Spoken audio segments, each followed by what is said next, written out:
it's Serene. Welcome to my channel. And today I want to talk about surviving your first month abroad. Because listen, nobody tells you that the hardest part of moving abroad isn't packing your whole life in just 2 suitcases. It's surviving the first month. You're stressed, you're confused, you're tired, and there are so many things that you just don't know yet.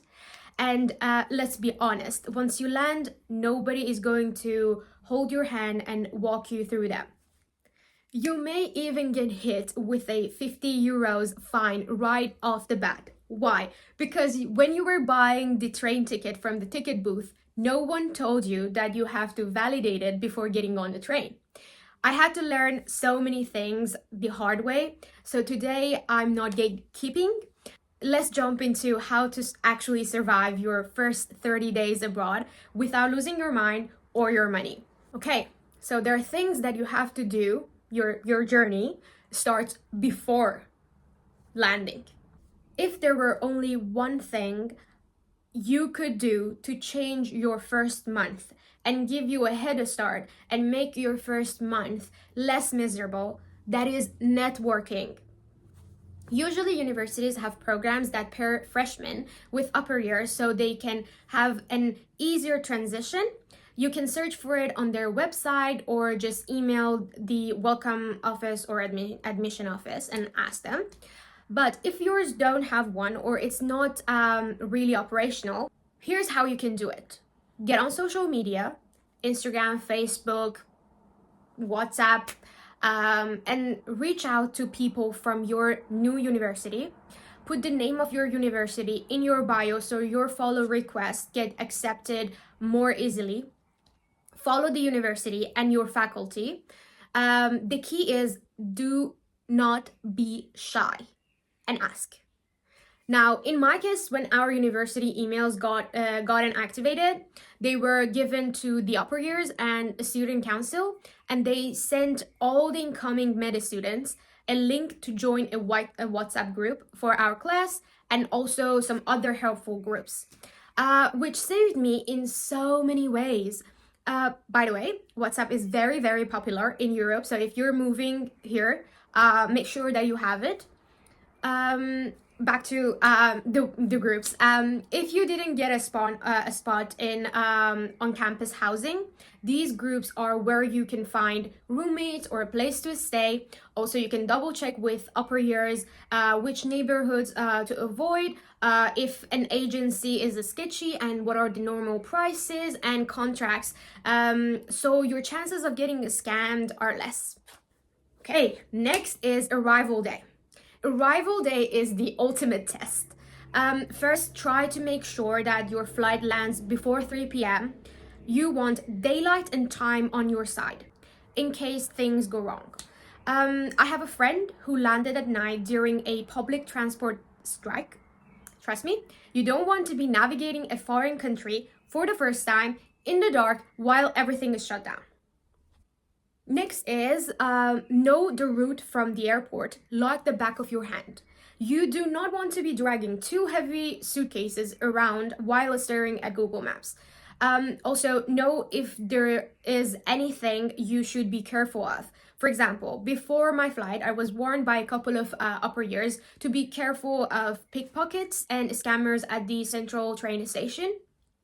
Or that in Italy, buying the train ticket is not enough. You should also validate it before getting on the train. And if not, they're called the controllori. They can fine you 50 euros, and that sucks. Since I was very anxious about moving abroad and to a country that spoke a different language, I went full research mode and knew my route down to which direction I should go to buy the ticket and where to validate it, on top of knowing which train and bus to take.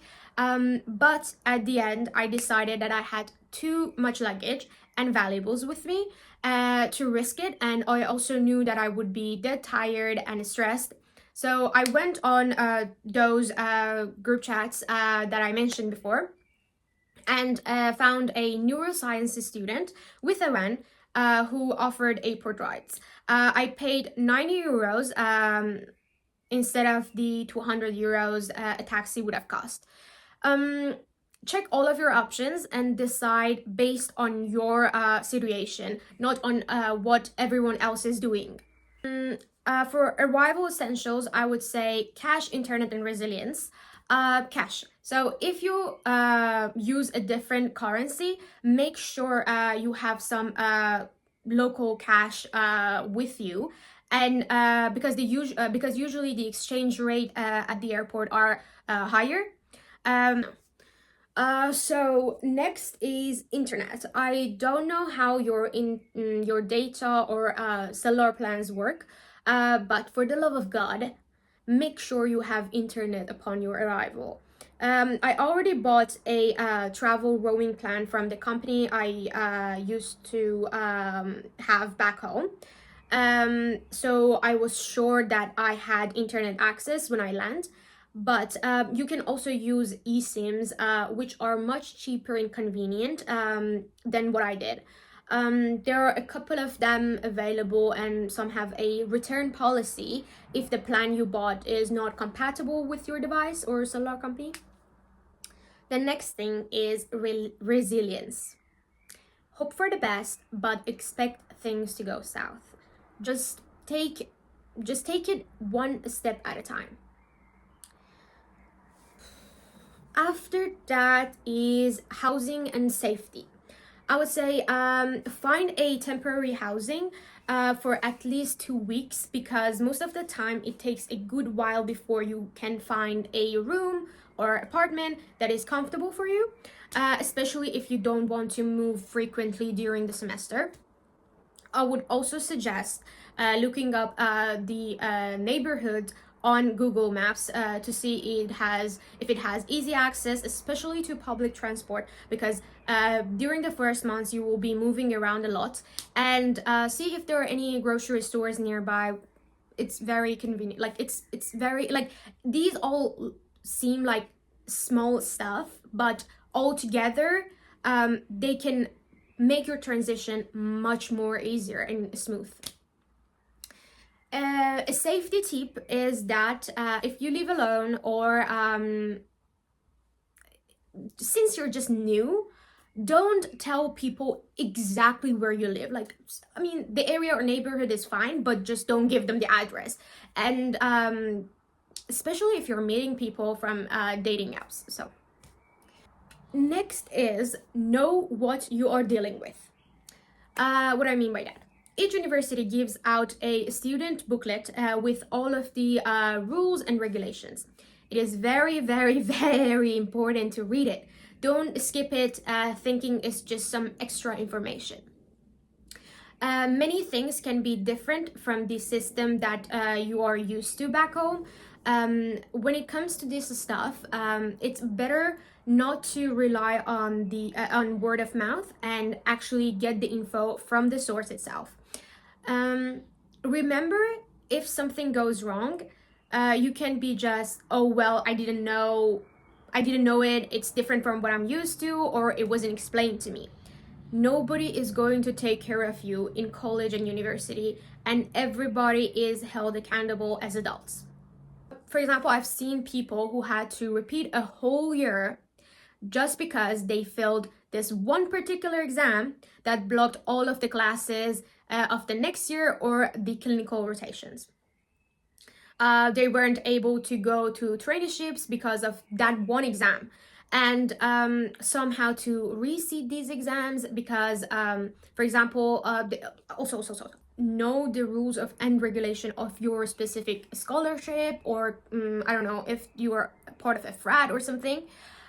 Because I remember that somehow to reseat exams because their scholarships didn't accept grades under 24.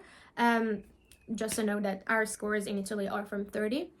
Some were kicked out of their dorms, frats, and student societies because their average slept under 27, while others were happily staying at their dorms, participating in clubs because they had to follow some more moderate regulations. For example, their average would be 24. So it's very important to know the ones that are specific to you and follow them. Another example is how people are not being able to take exam because of not having enough attendance. This can differ course by course. Like in our course, presence is taken very, very seriously. It should be above 75%, and it's taken through this app, and that records our live location. And if we have our locations off, our attendance for that session doesn't count. On the other hand, back home, for example, we had these two big comprehensive final exams on top of all of the other exams that we had to take. One was at year 2 and one was at year 4. But here, for example, we don't have it. And my friends from back home in medical schools have to take these exams. But for example, we don't have it here. Another thing is that here we have like oral exams, and it's very common. While back home, I haven't ever heard about like having oral exams in university. Another thing is that a lot of unexpected stuff can happen, and there will be a lot of different regulations and bureaucracies that you have to adjust to. So try to get ready for as many as you can beforehand for a smooth transition. But if something unexpected comes along the way, just try to keep calm and face things one at a time. Like before coming to Italy, I knew that I will need the tax code or codice fiscale for almost everything, and you can't even get a SIM card without it. So I was able to actually activate my codice fiscale online before coming to here.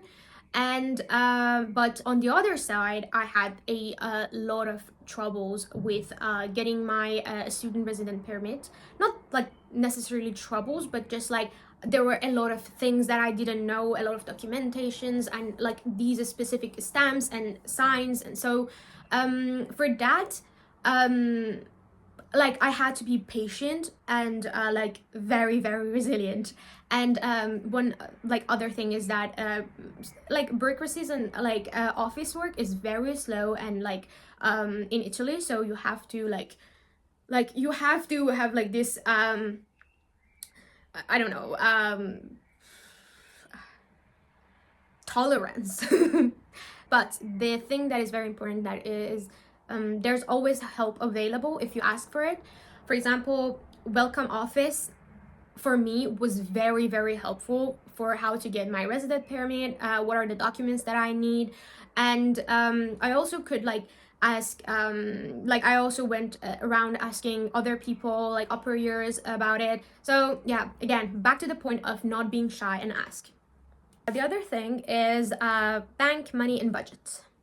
Okay, so money-wise, I think the first month is probably the most expensive one because there are many one-time purchases, not knowing where to shop for better prices and just figuring out everything through trial and error.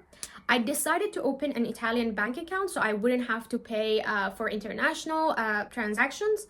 And I also have one of these digital banks like Revolut and Wise, and I'm pretty happy with them because they're very fast and convenient. In a new country, you have to give yourself some time to grasp the pricing and how to budget. After about a month, you can kind of get an idea and set your monthly budget. I would say try to track the prices and quality of the things that you buy from one specific store, and then compare these prices with other stores and decide which one is more suitable for your usual groceries. So yeah, take the first month as a time to explore new places and then compare prices and quality. Another important thing is to figure out the new healthcare system and how insurance works. Make sure that you are registered in their system and assigned to a family doctor. know the emergency numbers and how they operate. You never know when you need them. So the hardest part is feeling overwhelmed and lonely. Um, these are all natural feelings that are part of the moving abroad package. I suggest you accept them as such and try not to beat yourself down. We all go through this, but if I were to give you some advice is don't be shy. It's very important to put yourself out there, go to Fresher Week's events. Especially at the beginning, there will be a lot of going out, and many people are more open to meeting new pairs. Like, what is the worst thing that can happen if you approach someone? Some may think you are weird, pushover, or stupid. Well, so be it. Why would you deprive yourself of meeting new people just because some would like to play it cool? I would say they weren't your people to begin with, and I know it's like I'm stating the obvious, but these are things that I had to constantly repeat and tell myself so I could like open up to new people. And I would say it's very important, so always remind yourself that. Yes, it may feel a bit embarrassing, but it will be truly sad not to put yourself out there because of this and miss the chance to meet some interesting people you might bond with and make silly memories with. I would say don't be afraid to approach upper years, befriend them, or ask for advice. At the very first event I went to, I happened to meet an upper year from the same dorm I was staying in. And when I told him that I was a bit nervous to walk back late, he offered me to walk me. And on the way back from the party, I asked him so many questions. And we talked about everything. He was happy to help, and we became great friends. He even offered me some of his notes and taught me a thing or two on how to settle in our college.